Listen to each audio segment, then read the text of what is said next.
தருமபுரி ஸ்ரீ சிம்மஹாருட வாராகி அம்மன். என் பேர் பவித்ரா, நான் பைசலிலிருந்து வரேன்.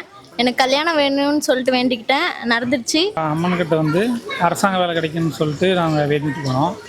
இப்போ குரூப் 4 பாஸ் பண்ணிவிட்டு ஃபிஷரிஸ் டிபார்ட்மெண்ட் எடுத்துருக்கேன், டைப்பிஸ்ட்டு. வேலை கிடச்சிருச்சு. நிறைவேற்றதுக்காக பழம் போட்டுருக்கீங்க. கல்யாணம் 3 மாதம் வந்தேங்க, கல்யாணம் முடிஞ்சிருச்சு.